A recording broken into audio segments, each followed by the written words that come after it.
Good morning, class 10th. We are continuing our chapter Different Sectors of Indian Economy. Today we will study about the rising importance of the tertiary sector in production. तो आज हमारा जो topic रहेगा वो रहेगा बेटा कि production में टर्शरी सेक्टर जो हमारा तृतीय क्षेत्र है, थर्ड जो सेक्टर है हमारा सर्विस सेक्टर जिसको कहते हैं, उसका रोल क्यों बढ़ता हुआ जा रहा है, उसकी इम्पोर्टेंस क्यों इंक्रीज़ हो रही है। ठीक है, तो वैसे हम पढ़ चुके हैं कि टर्शरी सेक्टर जो है बेटा वो प्राइमरी सेक्टर और सेकेंडरी दोनों के लिए बहुत इंपॉर्टेंट होता है। ठीक है, प्राइमरी के को जो सर्विसेज की ज़रूरत होती है वो टर्शरी सेक्टर प्रोवाइड करता है, और सेकेंडरी सेक्टर में भी जिन सर्विसेज की ज़रूरत पड़ती है वो भी हमारा यही थर्ड सेक्टर प्रोवाइड करता है जो कि हमारा सर्विस सेक्टर है। ठीक है, तो रीजंस भी कुछ हमारे इसी तरीके के रहेंगे। चलिए स्टार्ट करते हैं। That over the 40 years between 1973-74 to 2013-14, while production in all the three sectors has increased, it has increased the most in the tertiary sector. ठीक है, तो पिछले 40 सालों को हम देखें, जब 4 डिकेड्स की अगर हम बात करें तो हर सेक्टर में प्रोडक्शन बढ़ा है। ठीक है, जैसे ये चीज़ हमने ऊपर वाले ग्राफ में देख ली थी कि हर सेक्टर में जो है वो प्रोडक्शन बढ़ा है, प्राइमरी में भी, सेकेंडरी में भी और टर्शरी में भी, लेकिन टर्शरी सेक्टर में ज़्यादा इंक्रीज़ हुआ है। As a result, in the year 2013, the tertiary sector has emerged as the largest producing sector in India, replacing the primary sector. ठीक है, तो 2013-14 में हमने ये नोट किया, हमारे देश को ये पता चला कि अब हमारी कंट्री जो है वो प्राइमरी सेक्टर पर ज़्यादा डिपेंड नहीं है बल्कि टर्शरी सेक्टर पर ज़्यादा डिपेंड है, क्योंकि टर्शरी सेक्टर में ज़्यादा प्रोडक्शन हो रही है। ठीक है, अब आप कंफ्यूज मत हो जाना, कई बार मैंने बता दिया है कि टर्शरी सेक्टर में किसी भी चीज़ का उत्पादन नहीं होता है, प्रोडक्शन नहीं होता है, वहाँ पे सेवाएं दी जाती हैं, लेकिन उन सेवाओं की वैल्यू को भी हम जीडीपी में काउंट करते हैं। जीडीपी की डेफिनेशन दोबारा से रिवाइज कर लेना, it is the market value of all final goods and services. ठीक है, services it mean tertiary sector. ठीक है, so why is the tertiary sector becoming so important in India? There could be several reasons, कुछ इसके reason हो सकते हैं। First, सबसे पहला क्या, in any country several services such as hospitals, education institutions, post and telegraph services, police stations, courts, village administrative offices, municipal corporations, defence, transport, banks, insurance companies etcetera are required.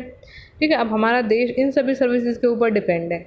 हम सोच भी नहीं सकते कि बिना हॉस्पिटल के कोई country चल रही हो, हम सोच भी नहीं सकते कि बिना स्कूल से किसी कंट्री को रन किया जा रहा हो, हम सोच नहीं सकते कि बैंक्स की रिक्वायरमेंट नहीं है, कहीं पर भी पुलिस स्टेशन ना हो। तो ये सभी जो चीज़ें हैं यहाँ पर सर्विसेज दी जाती हैं। So these can be considered as basic services. In a developing country the government has to take responsibility for the provision of these services. ठीक है, तो ये सर्विसेज अगर कंट्री में हैं, सारी सर्विसेज कंट्री में हैं, इट मीन्स उस कंट्री में सेवा क्षेत्र उतना ही बड़ा है। जितने ज़्यादा ये हमारे सर्विसेज होंगे, जितने ज़्यादा हॉस्पिटल्स होंगे, जितने ज़्यादा स्कूल्स होंगे, जितने ज़्यादा बैंक्स होंगे, उतना ही ज़्यादा हमारा थर्ड सेक्टर होगा, सर्विस सेक्टर होगा। सेकंड रीज़न देखो, the development of agriculture and industry leads to the development of services. ठीक है, अगर डेवलपमेंट होती है किस में, एग्रीकल्चर में और इंडस्ट्री में। ठीक है, एग्रीकल्चर यानी primary sector, industry mean secondary sector, अगर इन दोनों में डेवलपमेंट होती है तो उससे सर्विसेज की भी डेवलपमेंट होगी। क्यों होगी? क्योंकि उनको क्या चाहिए, उनको ट्रांसपोर्ट चाहिए, transport, trade, storage and the like as we have already seen. ठीक है, वो सारी सर्विसेज, मतलब जो हमने अभी प्रीवियसली हमने पढ़ी उन सर्विसेज के अलावा ये सारी सर्विसेज भी चाहिए, ट्रांसपोर्ट भी चाहिए, ट्रेड भी चाहिए, स्टोरेज भी चाहिए यानी वेयर हाउसेज भी चाहिए, और उसके अलावा जो हमने अभी पीछे पढ़ लिए, बैंक्स हो गया आपका, हॉस्पिटल्स वगैरह होगा, ये सभी की रिक्वायरमेंट होती है। So greater the development of the primary and secondary sector, more will be the demand for such services. आगे देखो third, as income level rise, जैसे जैसे लोगों का इनकम लेवल बढ़ता है, certain sections of the people start demanding more and more services like eating out, tourism, shopping, private hospitals, private schools, professional training, etc. You can see this change quite sharply in cities, especially in big cities. तो big cities में ही नहीं बेटा, ये चीज़ तो आप अपने आसपास या अपनी फैमिली में भी नोट कर सकते हैं कि जब लोगों के पास पैसा आता है, जैसे जैसे उनकी इनकम इंक्रीज़ होती है वैसे ही उनकी डिमांड भी बढ़ जाती है। ठीक है। अगर पहले इनकम कम थी तो कोई शॉपिंग करने नहीं जाता था परिवार में से, लेकिन अब ज़्यादा शॉपिंग होती है क्योंकि पैसा ज़्यादा आ गया। जब आप शॉपिंग ज़्यादा करोगे तो आपको उतनी ज़्यादा मॉल्स की रिक्वायरमेंट है, और जब जितने ज़्यादा मॉल बनेंगे तो उतनी ज़्यादा सर्विसेज होंगी। ठीक है। पहले आपके घर में अगर इनकम कम थी तो हो सकता है बच्चे सरकारी स्कूल में पढ़ते हो, गवर्नमेंट स्कूल में पढ़ते हो, लेकिन अब अगर इनकम बढ़ गई है तो हो सकता है आप प्राइवेट स्कूल में पढ़ाना चाहते हो, तो वहाँ पे प्राइवेट स्कूल की डिमांड ज़्यादा हो जाएगी। ठीक है। तो इनकम का बढ़ना भी एक कारण है जिसकी वजह से टर्शरी सेक्टर का रोल जो है वो इंक्रीज हुआ है। आगे देखिए fourth point, over the past decades or so, certain new services such as those based on information and communication technology have become important and essential. The production of these services has been rising rapidly. In chapter 4, we shall see examples of these new services and the reasons for certain their expansion. ठीक है। तो fourth reason ये है कि पिछले कुछ दशकों में, पिछले कुछ साल में कुछ नई सर्विसेज जो हैं वो बनी हैं, जैसे कि इंफॉर्मेशन टेक्नोलॉजी कम्युनिकेशन के ऊपर बेस्ड। ठीक है। जैसे आपकी क्या हो गया, ऑनलाइन शॉपिंग हो गई। अच्छा एग्जांपल, आप ऑनलाइन शॉपिंग करते हैं, कितनी सारी ऐसी ऐप्स हैं जहाँ से आप ऑनलाइन शॉपिंग करते हैं।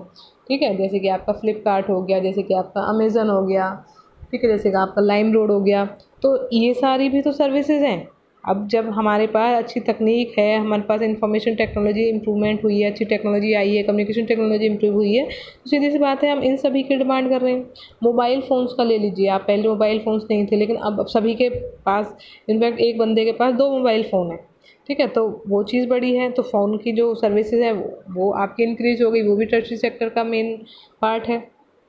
ठीक है। तो पास्ट डिकेड में जो ये डेवलपमेंट हुई है कि इसमें आईटी और कम्युनिकेशन टेक्नोलॉजी में, उसकी वजह से भी सर्विसेज की डिमांड ज़्यादा इंक्रीज़ हुई है। आगे देखो last paragraph, however you must remember that not all of the service sector is growing equally well.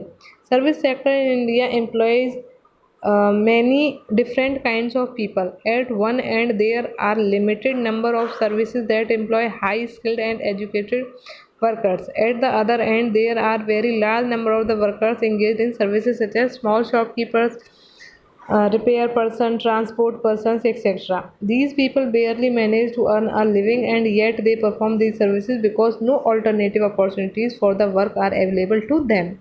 Hence, only a part of this sector is growing in importance. You shall read more about this in the next section. ठीक है। चलो इसके बारे में हम आगे पढ़ेंगे, लेकिन ये है कि जिस तरीके से हमारा जो आपका टर्शरी सेक्टर है उसका इम्पोर्टेंस बढ़ी है, उसका रोल बढ़ा है, लेकिन वो सभी जगह पर नहीं बढ़ा है। ठीक है। जो हमारे डेवलप्ड एरियाज़ हैं, या फिर एक तरीके से जो हमारे इंडस्ट्रियलिस्ट एरियाज़ है जहाँ पर ओनली इंडस्ट्री सेटअप है, उन एरियाज़ में ज़्यादा टर्शरी सेक्टर का रोल है as compare to the others जो कि डेवलपिंग है, जहाँ पर छोटे मोटे शॉपकीपर्स रहते हैं जो छोटा मोटा काम करके अपना जो लिविंग है वो अर्न करते हैं। ठीक है। तो उन एरियाज़ में टर्शरी सेक्टर का कम रोल है। आगे देखो, a remarkable fact about India is that while there has been a change in the share of the 3 sectors in GDP, a similar shift has not taken place in employment. अब देखो जो आप graph 3 देख रहे हो बेटा, ठीक है, अभी हमारा नेक्स्ट पार्ट इसी से रिलेटेड स्टार्ट हो जाएगा। नेक्स्ट पार्ट हमारा ये कहता है कि हमने प्रोडक्शन में तो ये देख लिया कि टर्शरी सेक्टर ने ज़्यादा इंक्रीज़ किया है, प्रोडक्शन टर्शरी सेक्टर में ज़्यादा हो रही है। लेकिन अगर ज़्यादा हो रही है तो इसका मतलब है कि वहाँ पे लोग भी ज़्यादा लग रहे होंगे, अगर वो एम्प्लॉयमेंट बढ़ा रहे हैं तो ऐसा नहीं है। ठीक है। वहाँ पर एम्प्लॉयमेंट उतनी नहीं है जितनी होनी चाहिए। इट मीन्स वहाँ प्रोडक्शन तो हो रही है लेकिन बिना लोगों के हो रही है, बिना एम्प्लॉयमेंट, लोगों को ज़्यादा रोज़गार दिए बिना वहाँ पर प्रोडक्शन हो रही है। ग्राफ 3 हमें देखो क्या शो करता है, ये एम्प्लॉयमेंट का ग्राफ है बेटा, ये शो करता है। देखो प्रीवियस देखो और न्यू देखो कि यहाँ पर टर्शरी सेक्टर जो में प्राइमरी सेक्टर में भी पहले ज़्यादा एम्प्लॉयमेंट दी जा रही थी, यानी ग्रामीण जो क्षेत्र है जो आपका प्राइमरी सेक्टर है, मेनली एग्रीकल्चर की अगर हम बात करें तो ज़्यादा लोग एग्रीकल्चर से ही जीवन यापन कर रहे थे, ज़्यादा से ज़्यादा लोग एग्रीकल्चर से जुड़े हुए थे। और नए ग्राफ को देखें तो भी देखो 100 में से 49%, यानी आप 50 ही सपोज कर लो कि 50% लोग जो हैं वो अभी भी प्राइमरी सेक्टर से ही जुड़े हुए हैं। नहीं, रोज़गार जो है, एम्प्लॉयमेंट जो है वो ज़्यादा प्राइमरी सेक्टर से नहीं, वो ज़्यादा प्राइमरी सेक्टर से प्राप्त हो रहा है, ना कि टर्शरी सेक्टर से। बेशक टर्शरी सेक्टर में प्रोडक्शन इंक्रीज़ हुआ है। ठीक है। तो ये हमारा नेक्स्ट टॉपिक रहेगा, where are most of the people employed.